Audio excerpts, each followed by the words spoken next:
I haven't been on here in a while because I've been doing this thing called work. Anyway, I figured I'd just get on tonight to show you guys that I'm still alive and breathing.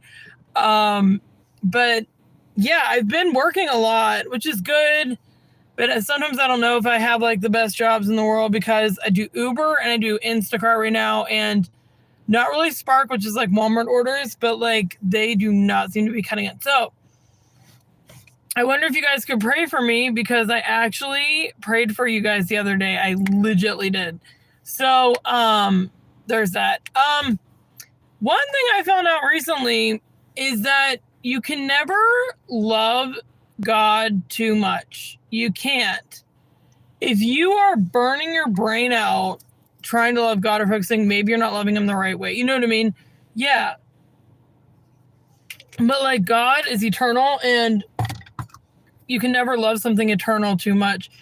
And weird as that sounds, sometimes I thought that I was like focusing on God too much, but like that's the essence, that's the depiction of life. Like we're supposed to, well, no, like not too much, but like just kind of live, you know what I mean? But remember in the background that God is God. I don't know. But I didn't really plan anything tonight. I am in a shopping center and in Pennsylvania, and I think I'm done with work for the day. I really gotta go pray the rosary here soon. If you guys don't know what that is, I could show you again, because it's the most powerful thing in the world. I don't care what guns and things do. This is the most powerful thing in the world. It's called the rosary, and if you pray the beads, you get rewards in heaven, and you get rewards here. You put it this way, I'd be locked up in a psych unit right now if it wasn't for the rosary. So yeah, but it's very interesting. I could talk about the rosary a lot, but it's like, it's so soothing. It is relaxing. It's like talking to Mary, who's the pinnacle of beauty. And it's just really interesting. Okay, so for those of you who heard about this, so there's this thing called the Episcopal consecrations, and it's like these 4 bishops that got ordained. Now, for those of you who know what the Vatican is, the Vatican and the Pope and I don't know who else, we're so against this happening, because I'm going to be extremely blunt. In 1962, they did like a council like in Rome, and they watered down the mass, meaning like there wasn't the same rubrics, and there was like English instead of Latin, and there was the priest facing you, hi, and the priest facing you instead of facing the altar. It's a lot of crap. But there was a certain amount of people that went against that, and the bishop's name was, he was an archbishop, and his name was Archbishop Lefebvre, Marcel Lefebvre. And he, oh, awesome, welcome, subscribe. He was this archbishop that saw all of the errors they were going to make in addition to what they were doing. So he asked the Pope, I'm pretty sure he asked him, I'm not sure if he did, but Rome was like, no, we're not letting you, you have to have permission from the Pope to do bishops. And he said, okay, if you're not going to, consecrate bishops, then I'm going to do it on my own. And so he ordained, or I forget what it is called, like Episcopal consecrations. He ordained, I want to say it was 4 bishops. Yeah, 4 bishops. And now this was years ago. This was like a long time ago. And I'm trying to think how long ago it was, but it was a while ago. And then one of the bishops died. The other one is still alive. One died. And the other one is getting older. And they can't fly everywhere and do confirmations everywhere and all this stuff. So there was a crisis in the church. And so they, Pope Benedict the 15th, I think his name was, or 16th, Pope Benedict, 16th, lifted, okay, so backing up, they were excommunicated from Rome. They were like out of the church. They're like, no, you're done. And of course they weren't, because there was a dire need. It was an emergency to make these bishops. So then Pope Benedict XVI was like, okay, you know what? I reviewed this. you guys are not excommunicated. You're in favor of Rome, all this stuff. And then here, years later, Pope Leo the 14th is like, you know what? If you guys do this, you're excommunicated. You're excommunicated.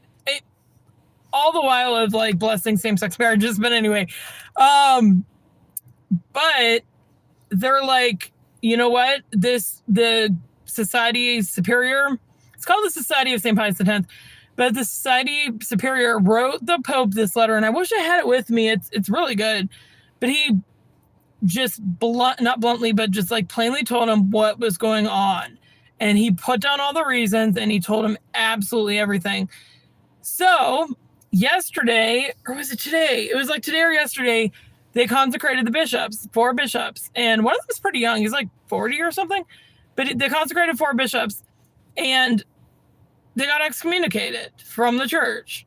And not legally, like not literally, but they did. And it's just really sad. Like, that should not be going on. Like, the Pope, I hate to say this in a weird way, but he does not have his head on straight. And it's like killing the church, and it's killing people that are searching for truth. So I thought about today calling on God with you guys and singing Our Father, because the Our Father is very, very powerful. It is very powerful. It's like the most important prayer in the world almost, other than the Mass and different things. So let's say Our Father, and I'll continue to talk after that, but let's say on Our Father. Okay. Our Father who art in heaven, hallowed be thy name. Thy kingdom come, thy will be done on earth as it is in heaven. Give us this day our daily bread, and forgive us our trespasses, as we forgive those who trespass against us. And lead us not into temptation, but deliver us from evil. Amen. Amen. Amen. I love the Our Father. It's the most perfect prayer ever. It's not like the Masses, but I'm just saying I love that prayer. Anyway, yeah, so we can't say that like everything is okay in this world right now, because it really isn't. But, there's so much, you can't even trust people to like open the door for you. Like, it's horrible. But I just think that we got to hold on. Like, we got to be the light that people are looking for. You know what I mean? Like, it's hard. It's really hard, because sometimes all we want to do is cave, or like just not be productive, or not go to work, or just different things. But let me tell you that every single like action you make toward God or toward your job, which is your duty, and different things, that is really, really good. And it helps the world, whether you see it or not, because people are watching and the world is watching. And you know what I mean? Like, it's really good when we do a good deed. Okay, so I'm going to have to go here pretty soon. Oh my gosh, I've been talking for like 8 minutes. That's good, I guess. But yeah, I just want to tell you guys that story about the bishops. Like, Rome is insane.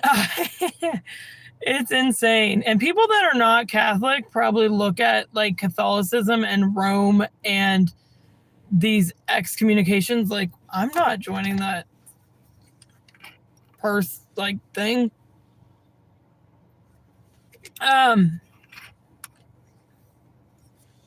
Anyway, I thought about singing today, and I'm thinking about singing the national anthem here on the 4th of July, not like at somewhere like literally crashing a party or something, but I'm going to sing it here real quick. Let me get some water, because I've been talking about these Episcopal consecrations too much. I don't know what happened to Zane, but he's not on here. Okay, here we go. Oh, say, can you see by the dawn's early light what so proudly we hailed at the twilight's last gleaming, whose broad stripes and bright stars through the perilous fight o'er the ramparts we watched were so gallantly streaming, and the rockets ran galore, the bombs bursting in air gave proof through the night that our flag was still there. Oh, say does that star-spangled banner yet wave o'er the land of the free and the home of the brave.